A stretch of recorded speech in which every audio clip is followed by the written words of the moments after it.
बिस्मिल्लाहिर्रहमानिर्रहीम। अस्सलाम वालेकुम मेरे प्यारे प्यारे दीन इस्लामी बहन भाइयों माओ बेटियों, मेरे चैनल में उम्मे अस्दुल्ला में खुश आमदीद।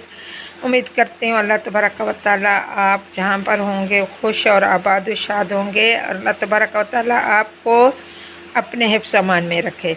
तो मेरे प्यारे दीनी इस्लामी बहन भाइयों, मेरे चैनल दीनी दर्स में आप ज़रूर मेरे चैनल को उम्मे अस्दुल्ला को सब्सक्राइब और लाइक और बेल आइकॉन के बटन को दबाएं। तो मेरी प्यारी बहन भाइयों माँ बेटियों, तो इस सवाब अज़ीम में आप भी हिस्सा मिलाएं। इन्नमल आमालु बिन्नियात, अमल भी करें नियत भी करें। अमल का दारुल मदार नीयतों पर होता है। दोनों सवाब में आप शरीक हो जाएं मेरे साथ। और मेरी प्यारी बहन, मेरे प्यारियों इस्लामी हो बहन भाइयों, मैं आपके सामने सूरह बकरा रकू नंबर 22 आयत नंबर 175 की तिलावत कर रही हूँ और तर्जुमा तफसीर और रोज़ों के बारे में मैं आपको मसाइल बयान कर रही हूँ। तो आप ज़रूर इसको देखना और सुनना, सब्सक्राइब करना। बिस्मिल्लाहिर्रहमानिर्रहीम। शहरु रमज़ानल्लज़ी उन्ज़िला फ़ीहिल क़ुरआन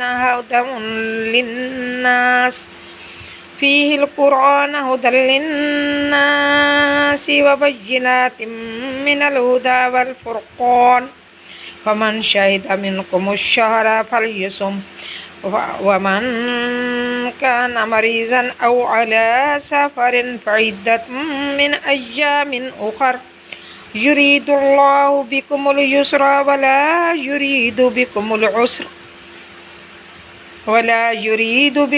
उसरा वलितुकमिलुल इद्दता वलितुकब्बिरुल्लाह अला मा हदाकुम वलअल्लकुम तशकुरून। शहरु रमज़ानल्लज़ी, रमज़ान का महीना वो महीना है, उन्ज़िला फ़ीहिल क़ुरआन, जिसमें कुरान नाजिल किया गया, हुदल लिन्नास, जो लोगों के लिए हिदायत है, व बय्यिनातिम, और इसके बयानात खूब, मिनल हुदा, और रोशन बयानात और वाज़े और सरीह हैं, वल फ़ुरक़ान, मिनल हुदा वल फ़ुरक़ान, और ये हिदायत है और हक़ को बातिल के दरमियान फ़र्क ज़ाहिर करने वाला है कुरान। फमन शाहिदा मिनकुमुश-शहरा फ़ल्यसुम, जो शख्स तुम में से इस महीने को पाए, मौजूद हो, यानी इस महीने में इसको पाए तो बस वो रोज़ा रखे। वमन काना मरीज़न, और जो शख्स मरीज़ हो, औ अला सफ़रिन, या सफ़र पर, फ़इद्दतुम मिन अय्यामिन उख़र, तो गिनती कर ले दूसरे दिनों की। युरीदुल्लाहु बिकुमुल युस्रा, तुम्हारे लिए अल्लाह ने आसानी कर रखी, आसानी का इरादा किया। युरीदु, इरादा करना, बिकुम, तुम्हारे लिए अल्लाह ने इरादा किया आसानी का।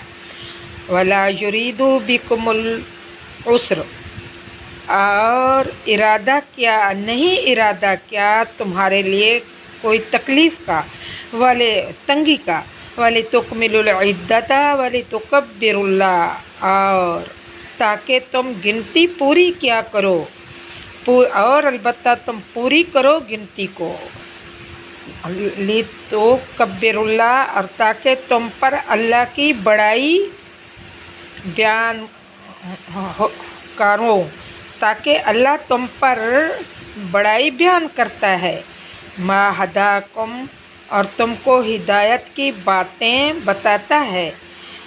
लअल्लकुम तशकुरून, ताकि तुम शुक्रगुजार बंदे बन जाओ।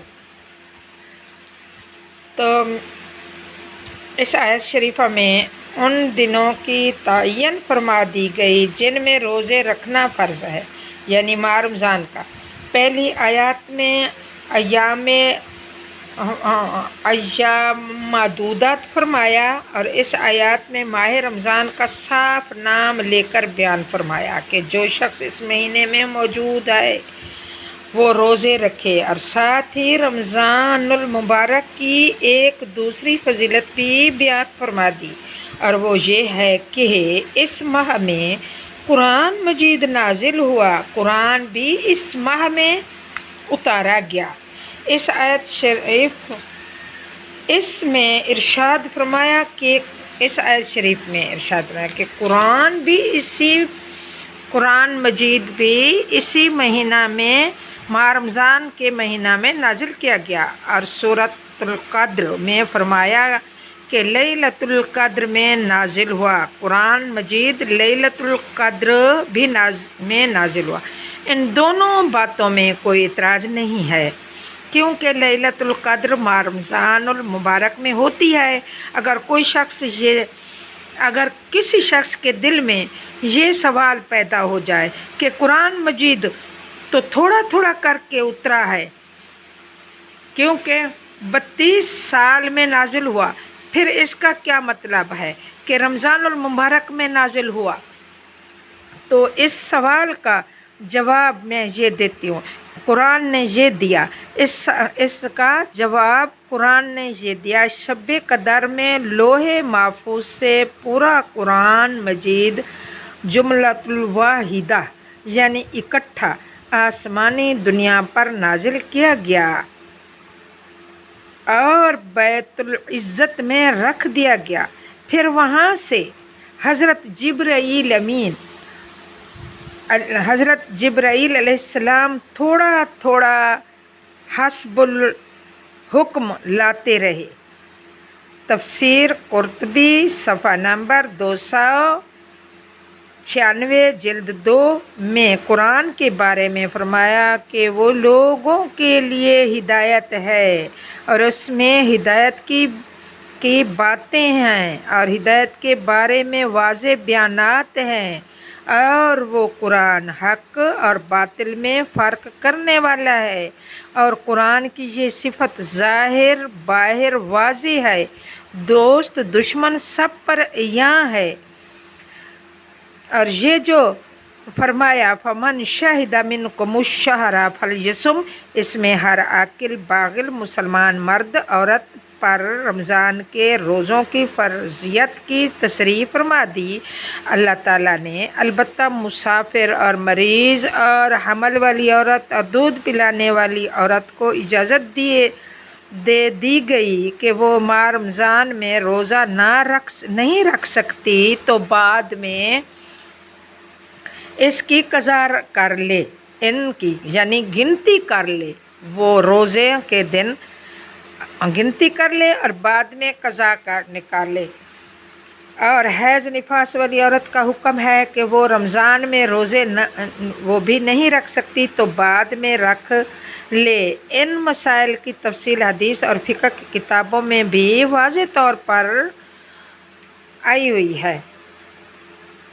اس وقت سوال سامنے آنے لگا کہ آج کل جیسا کہ ہے کہ فرمایا کہ مسافر، بعض مسائل تو یہ ہوتے ہیں کہ دنیا میں سب سے سلسلہ مواصلات کی آسانی ہو گئی ہے، مسافروں کی آسانی تو ہو گئی ہے، اور تیز رفتار طیارے گھنٹوں میں مہینوں میں مسافت پر پہنچا دیتے ہیں۔ اس وقت یہ سوال سامنے آنے لگا کہ کوئی شخص کسی ملک میں تھا، وہاں اس نے 30 روزے رکھ لیے، پھر وہ کسی ایسے ملک میں پہنچ گیا جہاں 1-2 دن ابھی روزہ ختم ہونے میں باقی ہیں، تو وہ ان دنوں میں کیا کرے؟ تو اس میں جواب قرآن نے یہ دیا، علماء نے یہ دیا کہ وہ جہاں پہنچا ہے وہاں چونکہ رمضان موجود ہے، اس لیے انہوں نے دونوں کو ان دنوں کو روزے رکھنے، فمن شہد منکم الشہر فلیصم، का अमूमन इसी को मुतक़ज़ी है। और फ़ुक़हा ने ये जो लिखा है कि रमज़ान के दिन बेरोज़ा नाबालिग हो सकता है, बालिग हो जाए या कोई हैज़ वाली औरत पाक हो जाए तो वो रमज़ान के एहतराम में शाम तक ना खाए पिए। इससे भी मालूम होता है कि जो आदमी ऐसा इलाका में पहुंच जाएगा जहां अभी रमज़ान बाकी है और रमज़ान वो भी रोज़ेदार हैं तो रमज़ान का एहतराम करे। एहतराम की दो सूरतें हैं, एक ये कि रोज़ा ना रखे और खाए पिए भी ना, और दूसरी सूरत यह है कि रोज़ा से रहे। और ये रोज़ा रखना आयत के अमूम के मुताबिक है, लिहाजा ऐसे शख्स को रोज़ा ही रखना चाहिए। क्योंकि आजकल जो है जहाज़ों का, रेलगाड़ियों का सफ़र है तो रोज़ा इतनी तकलीफ़ नहीं देता आजकल के। ये तो पहले ज़माने की उलमा फरमाते हैं बात थी, जो पैदल सफ़र करते थे और रोज़ा तंग करता था। तो आजकल जो सफ़र के सब सामान और आलात मुहैया हैं तो ये बहाना उलमा के नज़दीक रोज़ा ना रखने का ये बहाना है, तो रोज़ा तकलीफ़ नहीं देता। तो इसका मतलब है उलमाए फ़िक़्ह ने अब ये भी बता दिया कि रोज़ा रखना चाहिए, मुसाफिर भी चाहे हो।